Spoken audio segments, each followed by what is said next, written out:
ఇక బాల నేరస్తులను తిరిగి మంచి పౌరులుగా తీర్చిదిద్దే బాధ్యత మనందరిపై ఉందని తూర్పుగోదావరి జిల్లా ప్రధాన న్యాయమూర్తి గంధం సునీత అన్నారు. జిల్లా న్యాయ సేవాధికార సంస్థ కార్యాలయంలో legal and defence council advocates, స్త్రీ శిశు సంక్షేమ, పోలీసు శాఖలతో నిర్వహించిన శిక్షణ కార్యక్రమంలో ఆమె పాల్గొన్నారు.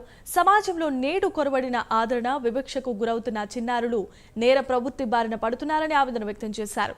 చిన్నారులపై వచ్చే కేసుల విషయమై పోలీసులు తయారు చేసే డాక్యుమెంటరీ, సాక్షుల విచారణ వంటి పలు అంశాలపై తగు శిక్షణ తీసుకోవాల్సిందిగా కోరారు. విషయాలు వస్తే మీకు ఏమైనా అనుమానాలు ఉంటే వెంటనే ఇక్కడే క్లారిఫై చేసుకోండి, దయచేసి ఎక్కడ ఆలోచించకండి. అలాగే రీసెంట్ గా ఈ ఉమెన్ మన హాస్టల్స్ కానీ, స్కూల్స్ కానీ, girls schools, girls hostels, social welfare girls hostels, అలాగే కాలేజెస్ అన్నిటికీ కూడా రీసెంట్ గా తీసుకున్నటువంటి కొత్త స్టెప్స్ ఏంటంటే డీజీ సార్ కెమెరాస్ బిగించడం. కొన్ని ఎవిడెన్స్ మనకు రాలేకపోతున్నాయి, 24 గంటలు మనం కాపలా కాలేకపోతున్నాం కాబట్టి కెమెరాస్ బిగించి కెమెరాస్ ద్వారా మనం అక్కడ ఏమైనా జరుగుతుంటే ఇల్లీగల్ యాక్ట్స్ అన్ని మనం తెలుసుకోవడానికి కెమెరాలు కూడా బిగించడం జరుగుతుంది.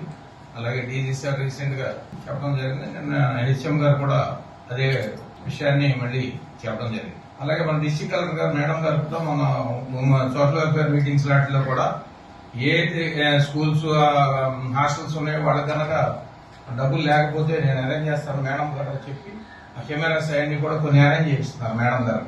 Cases child in conflict with law అనే కేసెస్ ఎవరైతే నార్మల్ ర్యాంక్ ఆఫ్ ఎస్ఐ వాళ్ళని నామినేట్ చేసి ట్రైనింగ్ ఇవ్వమన్నారు. Of course we do understand the practicalities.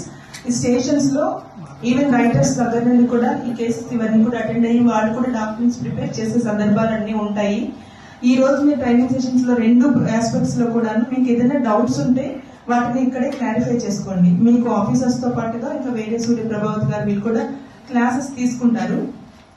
Day 1 నుండి అంటే మీకు రిపోర్ట్ ఇచ్చిన దగ్గర నుండి కూడా ఆ రిపోర్ట్ ని పర్సూ చేసి వాళ్ళని ఎగ్జామిన్ చేసి విక్టిమ్ ఎగ్జామిన్ చేసి వాళ్ళ దగ్గరికి ఎలా వెళ్ళాలి, ఏ సెక్షన్ ఆఫ్ లా కింద రిజిస్టర్ చేయాలి, వాళ్ళకున్న ప్లస్ పాయింట్స్ అంటే బెనిఫిట్స్ ఏంటి, ఏమి ఇవ్వాలి, వాళ్ళు ఎలాగ ట్రీట్ చేయాలనేవన్నీ కూడా మీకు ఆల్రెడీ అవగాహన ఉంది. అలాంటి వాటిలో మీకు ఏమైనా డౌట్స్ ఉంటే కనుక మనకి కంటిన్యూస్ గా ఈ ట్రైనింగ్ సెషన్స్ అనేవి కండక్ట్ చేయడానికి హైకోర్టు వారు, సుప్రీంకోర్టు వారు డైరెక్షన్స్ ఇవ్వడానికి కారణం ఏంటంటే మన సొసైటీ హెల్దీ సొసైటీ లాగా డెవలప్ అవ్వాలి. చిన్నపిల్లలు ఎవరైతే నేర వాతావరణంలో కానీ నేర ప్రవృత్తిలో కానీ ఉన్నవాళ్ళని రిహాబిలిటేషన్ అనేది మన మెయిన్ ఎయిమ్.